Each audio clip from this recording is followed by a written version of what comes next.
Entry 55. Pucci arrived in Egypt a bit earlier than we planned. It seems he sensed my situation in his own way. Because he's capable of such concern, I'm sure he can be my friend. It is unlike me, but that is what I think. At the very least, right now, he is the most viable candidate. There is no man so selfless and deeply devoted as he. Though I remain unsure whether he will recognize the difference between my heaven and the heaven of his holy books, I have faith. I have lacked faith in nearly all other people, so I'm not sure how to practice this kind of faith, but as long as it is for the sake of going to heaven, I will believe in him. My friend, I will trust him from the bottom of my heart. As expected, he remained perplexed at my words, but right now there isn't time. I have informed him of the existence of this notebook. A notebook I wrote for the sake of attaining heaven. To be precise, one I'm writing. As you can tell, it is still incomplete. But this is the first time I have informed another person about the existence of this notebook. Enrico Pucci, are you reading these words right now? I do not know under what circumstances you are reading this notebook, nor even if I am still alive.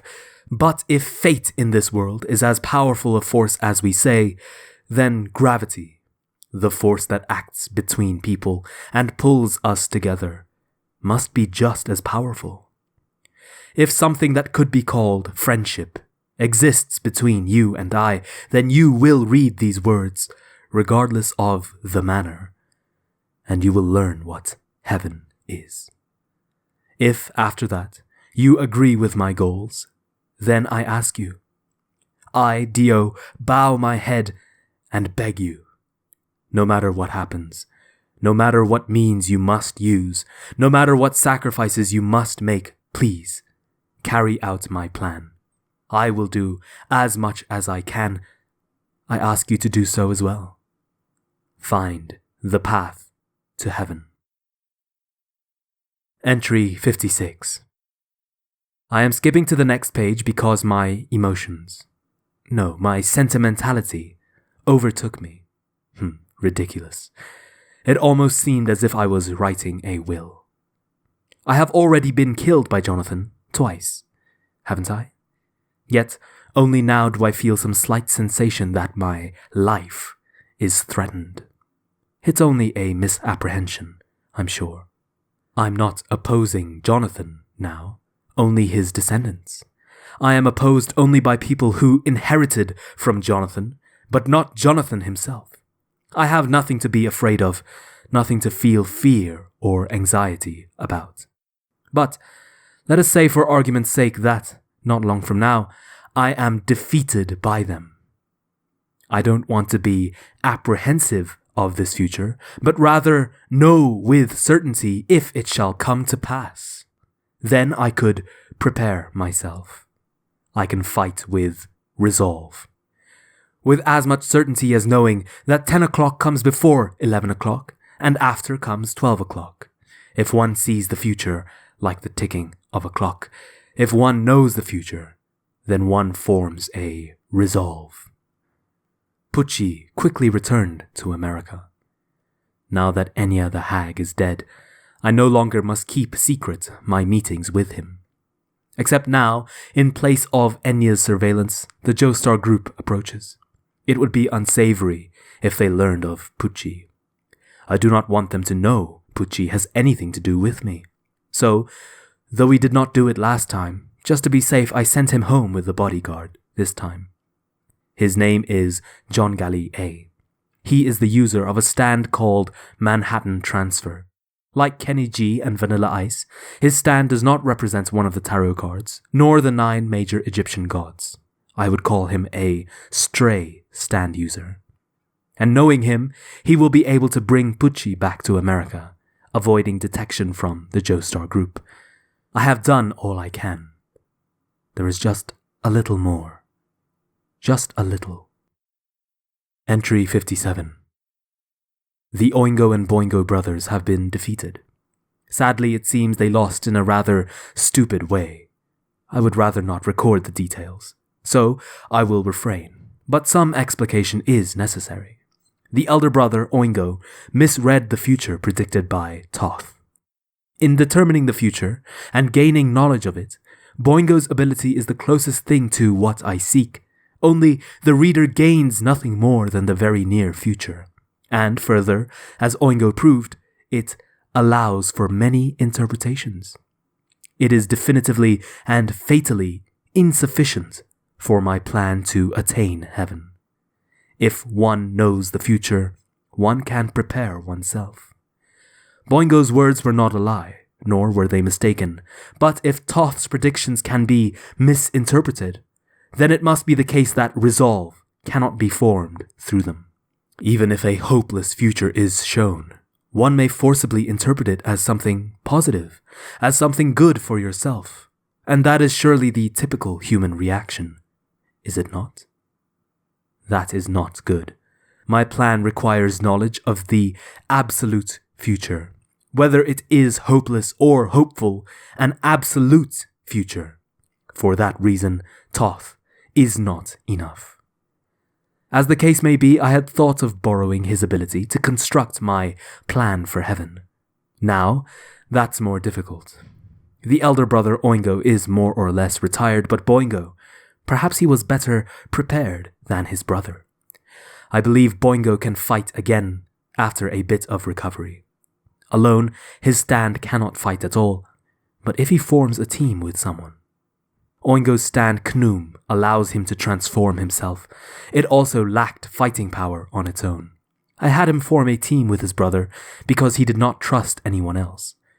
If someone with attack power joined forces with them, or, now that Oingo is gone, if a fighter with a lethal stand power partnered with Boingo, then the ability to read the future might tilt the scales such that it becomes possible to eliminate the Joestar group.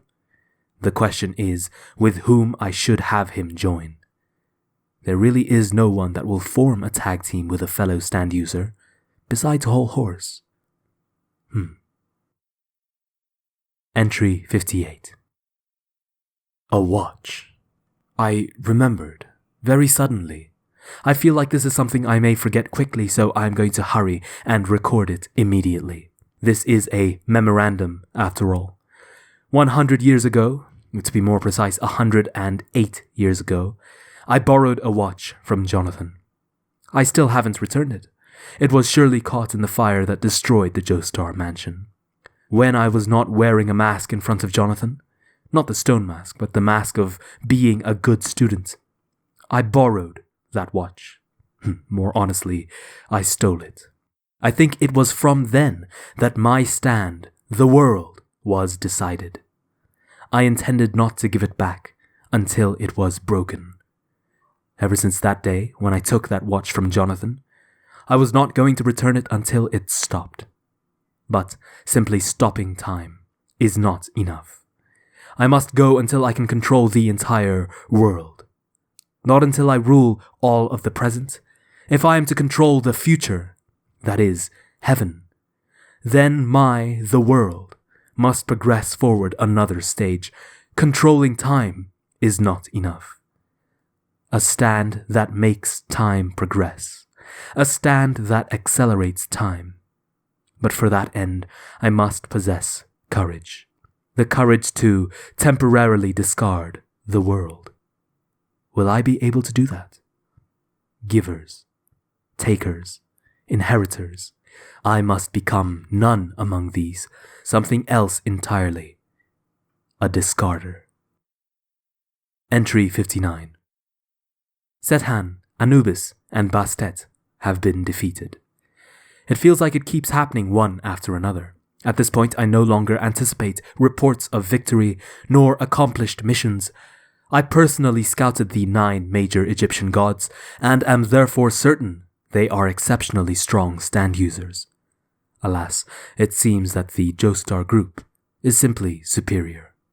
Or perhaps it's simply that I am not as good at issuing orders as any other hag.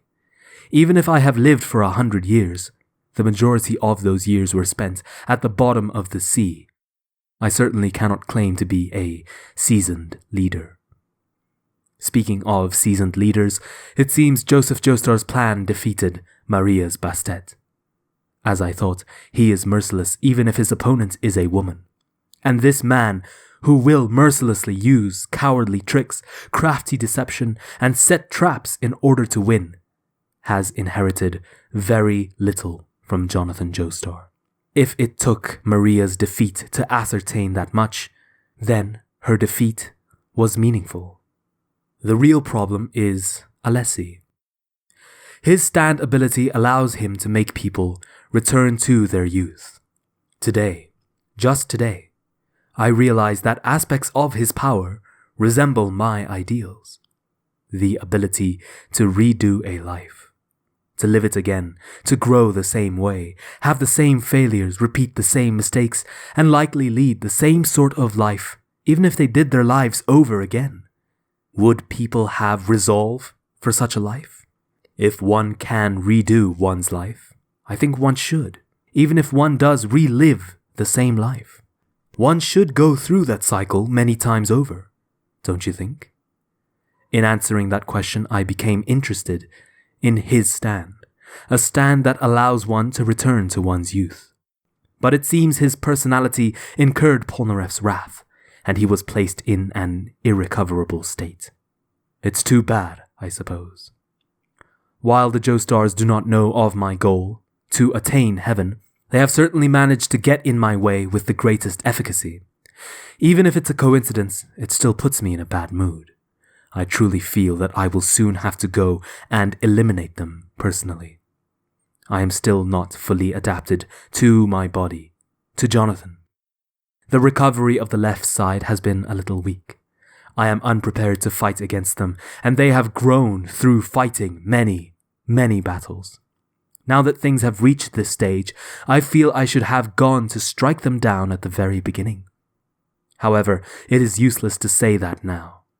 Soon I will move the hideout. I will wait for them to the bitter end, like an emperor. Speaking of emperors, Hallhorse brought me the news of Maria and Alessi's defeat. He really is an interesting man. When I provoked him a bit, he tried to kill me with his stand, Emperor. He pointed that handgun stand at the back of my head. Like I said, interesting.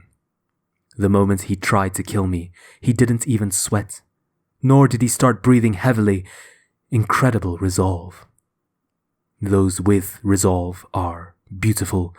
That Hallhorse is quite something.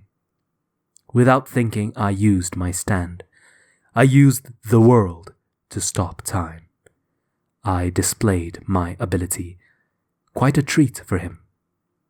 Unexpectedly for a man like him, he left me alone after that. Perhaps he will find himself in heaven soon. At the very least, he is the only stand user who was not retired after fighting the Joestars. Now that I think of it, that is some incredible luck. While excellent stand users, who seem to break the rules of stands like J-Guile and Enya the Hag, were defeated, he managed to survive using only a gun-like stand. And that is the sort of world this is. I believe I said to Pucci at some point, stands really have no concept of strong and weak. I have recommended that Hallhorse pair up with Boingo, who should be released from the hospital soon. Knowing them, knowing their preparedness, even if they cannot win, I am sure they will reach somewhere quite good. Yes, even if they cannot win, even if they lose.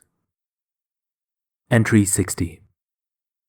In Win Knight's lot, I healed and recovered my wounds, developed my powers, and made zombies of the ancient prisoners and buried criminals in the nearby mountains to make powerful subordinates.